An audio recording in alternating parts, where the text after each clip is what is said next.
Welcome back to our channel. हम continue करेंगे हमारी जनरल साइंस की क्वेश्चन सीरीज को, जिसमें आज का जो क्वेश्चन है जो मैं आपसे पूछने जा रही हूँ वो आपको स्क्रीन पर दिखाई दे रहा है। बॉक्साइट जो है वो किसका अयस्क है, ये मैं आपको प्रीवियस वीडियोस में करा चुकी हूँ, बता चुकी हूँ। तो अगर आपने प्रीवियस वीडियोस नहीं देखी हैं, आप चैनल पर नए हैं तो जाइए प्रीवियस वीडियो को देखिए और आने वाली वीडियोस के लिए चैनल को सब्सक्राइब ज़रूर कर लेना। जनरल साइंस के लिए आपको ये चैनल बहुत ज़्यादा हेल्प करेगा। आप टारगेट करें किसी भी एग्ज़ाम को, आपको ये चैनल बहुत ज़्यादा हेल्प करेगा। तो अगर आप चैनल पर नए हैं तो चैनल को सब्सक्राइब करना ना भूलें और वीडियो को दूसरों के साथ शेयर ज़रूर करें।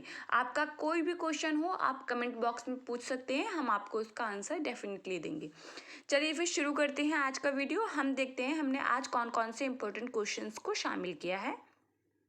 फर्स्ट क्वेश्चन देखिए जो आपकी स्क्रीन पर है, वो है पौधों एवं जंतुओं के बीच संयोजक कड़ी के रूप में जाना जाता है। मैं इसी से सिमिलर क्वेश्चन आपको बता चुकी हूँ कि आपका जो लिविंग है, जो मतलब निर्जीव है और सजीव है, उनके बीच की संयोजक कड़ी किसको मानते हैं? हम वायरस को मानते हैं, क्योंकि उसमें बहुत सारे कैरेक्टर ऐसे हैं जो जीवित के होते हैं और बहुत सारे कैरेक्टर ऐसे हैं जो निर्जीव में होते हैं। ठीक है, अब आपको पूछा गया है पौधों एवं जंतुओं के बीच संयोजक कड़ी के रूप में जाना जाता है। तो यहाँ पर जो आपका करेक्ट आंसर होगा वो होगा ऑप्शन नंबर डी। युगलीना जो है वो परपोषी की तरह बिहेवियर करता है, उसका पोषण का जो स्तर है वो क्या है? परपोषी है। वो परपोषी भोजन लेता है तो दूसरों से भोजन लेता है। लेकिन देखिए सूर्य के प्रकाश में वो क्या करता है? स्वयं अपना भोजन बना सकता है। मतलब वो अगर सूर्य का प्रकाश उसको मिलता है, सारी कंडीशन जो होती हैं वो फेवरेबल होती हैं, अनुकूल होती हैं, तो वो अपना भोजन स्वयं बना सकता है। लेकिन अगर सूरज का प्रकाश और कंडीशंस जो हैं वो अनफेवरेबल हैं, मतलब अनुकूल नहीं है, तो वो क्या करता है? परपोषी की तरह बिहेव करता है, वो दूसरे जीवों से अपना भोजन लेता है। तो युगलीना आपने ध्यान रखना है। नेक्स्ट क्वेश्चन देखते हैं। सबसे छोटा जीव जो स्वयं विकास एवं प्रजनन करने में समर्थ होता है।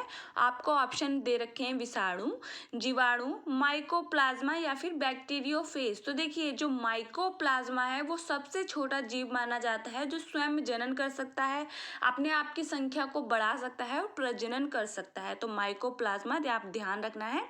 इनको PPLO भी बोलते हैं। क्या है? इसको PPLO भी बोला जाता है, ध्यान रखना है।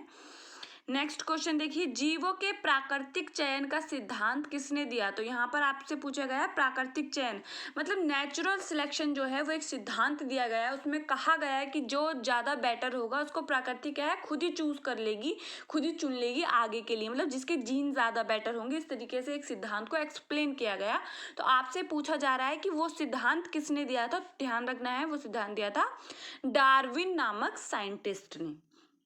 फिर देखते हैं जेनेटिक इंजीनियरिंग में से निम्न में से किसका प्रयोग किया जाता है? आपको ऑप्शन दे रखे हैं क्लोरोप्लास्ट, प्लाज्मिड, माइकोप्लाज्मा या फिर माइटोकॉन्ड्रिया या फिर राइबोसोम। तो देखिए जेनेटिक इंजीनियरिंग जो है, जो बहुत बड़ा क्या है, बहुत बड़ा यूज़ है आजकल जेनेटिक इंजीनियरिंग का। हम बहुत सारे जीनों का हेरफेर कर सकते हैं, कुछ चीज़ों को डेवलप कर सकते हैं, जो चाहिए होता है उसकी रिक्वायरमेंट को पूरा कर सकते हैं जेनेटिक इंजीनियरिंग के थ्रू। मतलब जीनों का इधर उधर करके कुछ जो हम चाह रहे हैं उसको वांछित चीज़ों को बनाना। तो देखिए जेनेटिक इंजीनियरिंग में जो यूज़ किया जाता है वो होता है प्लाज्मिड। और आपको ध्यान रखना है प्लाज्मिड सिर्फ और सिर्फ बैक्टीरिया में पाया जाता है, जीवाणुओं में पाया जाता है। ये उनका एक्स्ट्रा DNA होता है, मतलब एक्स्ट्रा जेनेटिक मटेरियल इसको बोल सकते हैं।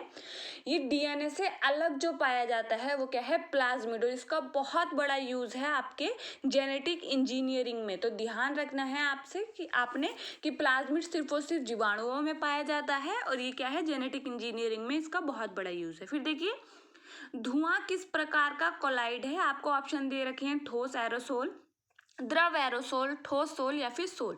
तो ध्यान रखना है धुआं जो है वो ठोस एरोसोल है।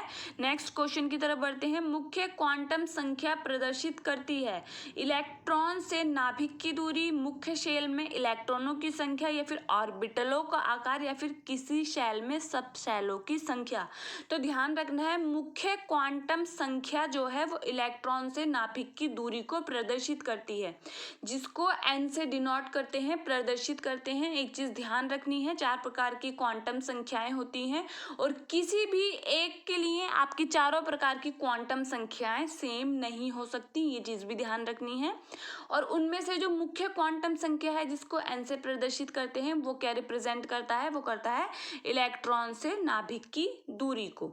नेक्स्ट क्वेश्चन देखिए, निम्न में से उत्कृष्ट गैस नहीं है। आपको ऑप्शन दे रखे हैं सिलिकॉन, हीलियम, नियॉन या फिर रेडॉन। तो देखिए उत्कृष्ट गैसों को पीरियोडिक टेबल में आपका एक अलग ही स्थान मिला हुआ है। उत्कृष्ट गैसें हैं, इनको जीरो गैस भी बोलते हैं क्योंकि ये क्या है, ये किसी भी रिएक्शन में पार्टिसिपेट नहीं करते हैं। अगर हम इनको इनके परमाणु क्रमांक के थ्रू देखेंगे तो ये कंप्लीट होते हैं, इनको रिएक्ट करने की कहीं ज़रूरत नहीं होती। और वो क्या है, helium, neon, argon, krypton, xenon, radon. ये क्या है, रेडॉन, जिनॉन, ये सब क्या है आपका उत्कृष्ट गैसें हैं। तो आप एक चीज़ देखिए, यहाँ पर जो नहीं है वो क्या है, सिलिकॉन उसमें शामिल नहीं होता है उत्कृष्ट गैसों में। सिलिकॉन का अगर आप परमाणु क्रमांक देखें तो वो 14 होता है, वो कहीं से फुलफिल नहीं होता, आप उसको ट्राई भी कर सकते हैं। नेक्स्ट देखिए, वह धातु जो अपने ही ऑक्साइड की परत से सुरक्षित हो जाती है। ऑप्शन दे रखे हैं AU आपको, फिर देखा आयरन या फिर AL या फिर AG। तो देखिए जो आपका एल्युमिनियम है, AL जो है वो अपने ही धातु की ऑक्साइड की परत से सुरक्षित हो जाती है। नेक्स्ट क्वेश्चन की तरफ बढ़ते हैं। हाइड्रोपोनिक संबंधित है, बहुत इंपॉर्टेंट वर्ड है हाइड्रोपोनिक। तो हाइड्रोपोनिक्स का मतलब होता है जब पौधों को बिना मिट्टी के उगाया जाता है, मतलब एक वाटर या फिर एक जार में उगाया जाता है जिनमें जो मिनरल्स, न्यूट्रिएंट्स जो है आपकी सॉइल में प्रेजेंट होते हैं उन सभी को देकर एक मतलब जो भी चीज़ें आपको मिट्टी में ज़रूरत होती है पौधों को बढ़ाने के लिए उन सबको उसमें दिया जाता है, खनिज लवण के वाटर में। तो ये क्या है, मिट्टी के बिना पौधे को उगाने का तरीका है हाइड्रोपोनिक्स, ध्यान रखना है। नेक्स्ट क्वेश्चन, पारिस्थितिक तंत्र इकोसिस्टम शब्द का सर्वप्रथम प्रयोग किया है। आपको ऑप्शन दे रखे हैं फॉबर्स, अरस्तू या फिर थिनमैन या फिर टेंसले। तो आपका यहाँ पर जो करेक्ट आंसर होगा वो होगा ऑप्शन डी, टेंसले जो है उन्होंने इकोसिस्टम वर्ड को सबसे पहले प्रयोग किया था। तो ये थे इम्पॉर्टेंट क्वेश्चन। जब आप वीडियोस को ज़्यादा से ज़्यादा शेयर करेंगे तो हम यहाँ पर क्वेश्चन का नंबर बढ़ाएंगे, तो आप ज़्यादा से ज़्यादा शेयर कीजिए। चैनल को अगर अभी तक सब्सक्राइब नहीं किया है तो चैनल को सब्सक्राइब कर लीजिए। Thank you.